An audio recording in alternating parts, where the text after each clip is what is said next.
नमस्कार दोस्तों। क्या आप जानते हैं कि आपके रोज़मर्रा के बिज़नेस में, चाहे आप दुकान चला रहे हो, चाहे आपके पास कंपनी है या फैक्ट्री में काम कर रहे हो, आपको लगता है कि कभी कभी जानकारी के अभाव में आपको नोटिस आ जाता है, चाहे वो इनकम टैक्स डिपार्टमेंट से आए या वो कोर्ट से आए। तो इस चैनल में मैं ये सब छोटी छोटी जानकारी देना चाहता हूँ जो बिज़नेस से रिलेटेड है, जो आपके फ़ायदेमंद है, जिससे आप अपने लीगल कंप्लाइंस स्ट्रॉन्ग कर सकते हैं, आप अपना टैक्स कंप्लाइंस स्ट्रॉन्ग कर सकते हैं और अपने बिजनेस को स्मूथली रन कर सकते हैं। तो वो जानकारियाँ कुछ भी हो सकती है टैक्सेशन और फाइनेंस डिपार्टमेंट से, क्योंकि मैंने बीकॉम ऑनर्स किया है, मैंने एलएलबी करी है और मुझे 15 से 20 साल का एक्सपीरियंस है कॉरपोरेट सेक्टर में और रिटर्न फाइलिंग में और कंप्यूटेशन में और टैक्स कंसल्टेंसी में। तो मुझे लगता है कि मैं आपको गाइड कर पाऊँगा। अलग अलग विषय मैं अलग अलग वीडियोस में उठाऊंगा। आज का टॉपिक मैं ये चाह रहा हूँ कि हमें इनकम टैक्स नोटिस क्यों आते हैं। इनकम टैक्स डिपार्टमेंट से तो सभी बचना चाहते हैं, हालांकि वो अपना काम करते हैं। तो कई बार हमें नोटिसेस ऐसे आ जाते हैं कि सपोज़ आपने म्यूचुअल फंड ख़रीदा, 10 लाख से आप ज़्यादा इन्वेस्ट करोगे तो गवर्नमेंट को न्यूज़ पता चल जाएगी।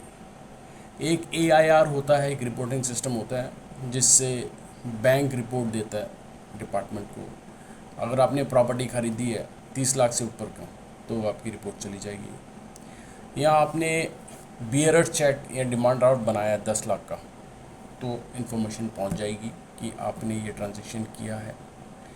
आपका करंट अकाउंट है और साल भर में आपने 50 लाख डिपॉजिट करे हैं या विड्रॉ करे हैं एक या ज़्यादा करंट अकाउंट से जो सिर्फ आपके नाम पे है, तो नोटिस पहुंच जाएगा आपको। सेविंग अकाउंट है तो आपको ध्यान रखना है कि साल में 10 लाख से ज़्यादा आप कैश डिपॉजिट या विड्रॉल ना करें।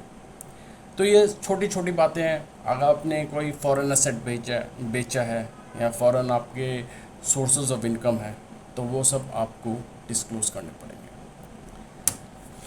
और इसके अलावा एक 26 AS होता है।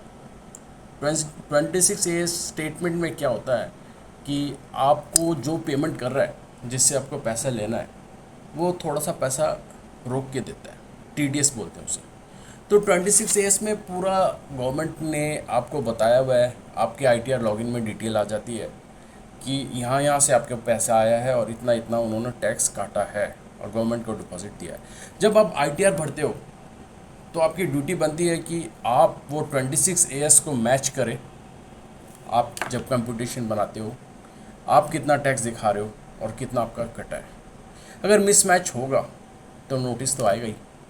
ऐसा एक एआईएस होता है, एनुअल इंफॉर्मेशन सिस्टम।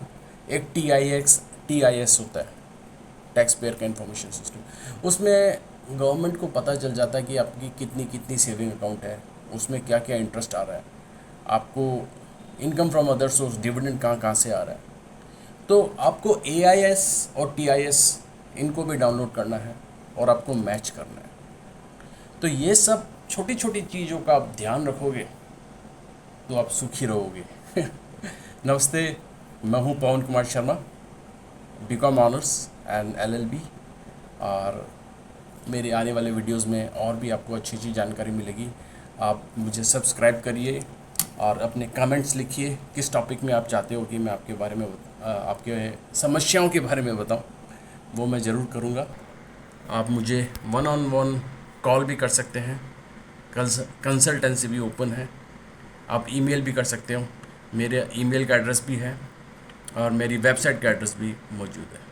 वहाँ पे मैंने वेबसाइट में आर्टिकल्स डाले हुए हैं और भी मैं डालूँगा जो आपके काम के हो सकते हैं।